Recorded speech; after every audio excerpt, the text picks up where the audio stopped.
Bien, nous allons pouvoir reprendre nos auditions. Mesdames, je vous souhaite la bienvenue à l'Assemblée nationale.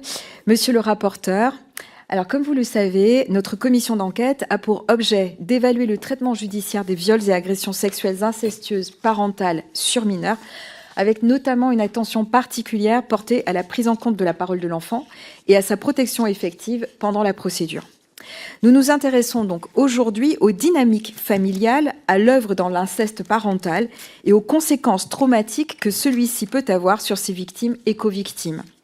J'accueille donc pour nous en parler le docteur Muriel Salmona, psychiatre, présidente de l'association Mémoire traumatique et victimologie, spécialisée dans la prise en charge des victimes de violences. Et Madame Andrea Gruev-Vintila, maîtresse de conférences en psychologie sociale, membre du Haut Conseil à l'égalité entre les femmes et les hommes et spécialiste du contrôle coercitif. Je rappelle que cette audition est ouverte à la presse et qu'elle est retransmise en direct sur le site de l'Assemblée nationale.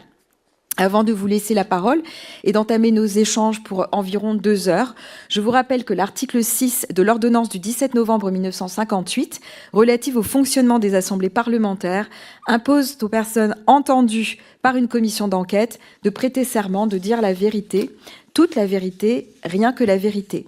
Je vous invite donc chacune, l'une après l'autre, à lever la main droite et à dire « je le jure » après avoir activé votre micro. Donc, je le jure. Je le jure. Je vous remercie. Je vais donc maintenant vous laisser la parole pour quelques propos introductifs, nous expliquer votre parcours et les travaux que vous avez menés jusqu'à présent. Et ensuite, nous aurons un temps d'échange avec monsieur le rapporteur et moi-même. Je vous en prie, allez-y, docteur Salmona. Oui. Donc, bonjour, messieurs, dames. Je vous remercie de m'avoir invité à cette audition. Effectivement, je suis psychiatre, je suis présidente d'une association Mémoire traumatique et victimologie et j'ai mené de très nombreux travaux autour des troubles psychotraumatiques, des conséquences sur les victimes et le fil rouge de la plupart de mes travaux, ça a été d'éclairer et de décrypter tous les mécanismes en jeu dans le cadre du trauma et de montrer la gravité des conséquences de ces violences, particulièrement les violences faites aux enfants, sur les enfants et particulièrement les violences sexuelles sur la santé physique, qu'elle soit physique ou mentale, et le plus souvent à très long terme, du fait d'une absence quasi systématique, malheureusement, de protection et de prise en charge. J'insisterai pas mal tout au long de cette audition sur le fait que les violences, particulièrement les violences sexuelles sur les enfants, et particulièrement encore plus, on va le voir parce que il y a encore des facteurs de gravité supplémentaires quand il s'agit d'inceste, de violences sexuelles et incestueuses, que ces violences donc, sont un problème de santé publique majeur qui est reconnu au niveau international, au niveau européen, au niveau national maintenant, qu'il nécessite des soins urgents, des soins médico-psychologiques urgents et aussi une prise en charge médico-légale très rapide, puisque ce sont de très graves violations des droits humains qui portent atteinte de façon très grave à l'intégrité des victimes. Donc ça, c'est une première chose. Et bien entendu, j'ai aussi fait tout un plaidoyer, une lutte contre par rapport à la lutte contre les violences, par rapport à l'information à donner et la formation à donner à tous les professionnels pour qu'ils puissent avoir ces éléments en main. Parce que je vais vous faire un bref résumé de mon parcours, mais qui démontre bien à quel point, moi je suis arrivée en psychiatrie et quand j'ai commencé à prendre en charge des patients et à les soigner, le psychotraumatisme, c'était une omerta totale. C'est-à-dire que ça n'existait pas. Et la prise en compte des violences qu'avaient subies les patients aussi, au même titre, n'existait pas. Et qu'on en est là maintenant. Donc j'ai commencé toute ma carrière il y a 35 ans, et qu'au bout de 35 ans, malgré toutes les informations, les formations, que ce soit au niveau des professionnels de la santé, de la justice, tout ce qui est médico-social, bien entendu, tout ce qui est protection de l'enfance, on est encore loin d'avoir des professionnels qui sont spécialisés et formés, et d'avoir l'offre de soins qui serait à la hauteur de la gravité des conséquences.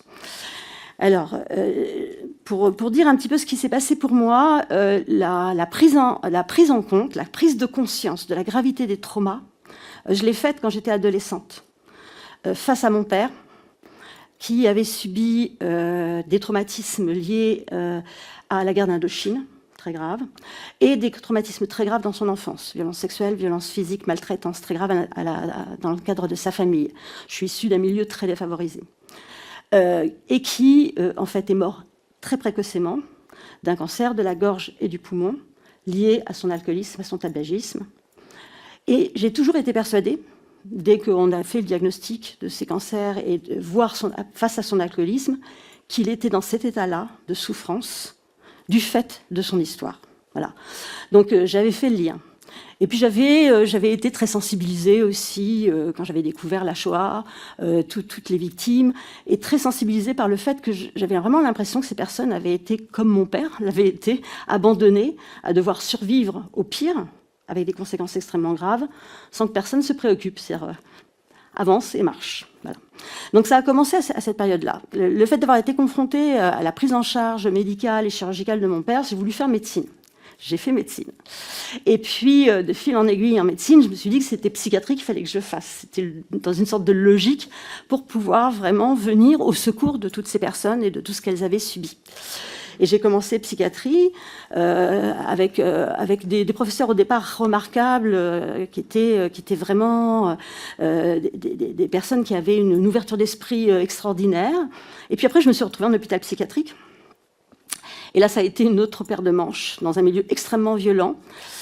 Et ce que j'ai oublié de dire là, c'est que ce soit pendant mes études en médecine, ça m'avait dès le départ choquée. Et puis ensuite, en psychiatrie, ce qui était encore plus choquant, il n'était jamais question de trauma, ni de victimes de violence. Or moi, déjà quand j'étais externe, puis ensuite quand j'ai passé l'internat, je n'entendais que ça. Quand j'ai commencé psychiatrie, mais même avant, quand je prenais en charge des patients qui avaient des problèmes de santé très graves, et qu'on leur posait des questions d'anamnèse, qu'on appelle l'anamnèse, c'est-à-dire leur histoire. Moi, je posais des questions directes sur ce qu'ils avaient vécu, ce qu'ils avaient subi dans l'enfance, et ils répondaient avec des histoires terrifiantes. Voilà. Et en psychiatrie, c'était encore bien pire, où là, tous les patients me rapportaient des violences extrêmes qu'ils avaient subies, et aucun lien n'était jamais fait entre les violences qu'ils avaient subies et tous les symptômes qu'ils pouvaient présenter et les problèmes de santé mentale qu'ils pouvaient avoir, et physique aussi. Vu le degré de maltraitance qu'il y avait dans ce cadre-là, je ne suis pas restée. Je suis pas restée en milieu hospitalier. J'ai continué les consultations hospitalières, mais je suis pas restée alors que j'avais un poste. Je me suis installée et je me suis formée seule grâce, ça on le remerciera jamais assez, à Louis Croc, la psychiatrie militaire, qui a été celle qui a introduit le trauma en France, vraiment, qui a permis qu'on commence à s'en préoccuper. Avant, on parlait de névrose traumatique dans le cadre beaucoup plus psychanalytique, mais avec tous les retournements de Freud, la notion de complexe d'Oedipe, tout ce qui était en fait, c'est-à-dire avec la guerre de 14-18 et tout ça, les psychanalystes ont eu un rôle très important pour dire que les soldats qui étaient hyper traumatisés, qui pouvaient plus aller au front, c'était pas parce qu'ils étaient des traites à la patrie et qu'il fallait pas les fusiller, mais qu'il fallait les soigner. Mais ce qui était dit aussi en parallèle, c'est que c'était des personnes qui avaient des troubles antérieurs de personnalité, qui étaient particulièrement faibles, et ce qui n'était pas mis en cause, c'était pas la guerre, c'était les personnes. Tout comme ensuite, ce qui est toujours mis en cause, c'est pas les violences, mais c'est les personnes et leur histoire. Et donc, les traitements étaient quand même, puisqu'on va parler de dissociation, extrêmement dissociants, puisque le traitement qui était utilisé et que Freud a défendu d'ailleurs, c'est ce qu'on appelait la torpille, c'est-à-dire qu'on électrocutait les patients. Bon, après, ça a été repris avec tout ce qui est sismothérapie, les électrochocs qui existent toujours, donc des situations et qui sont très, très employées. Voilà.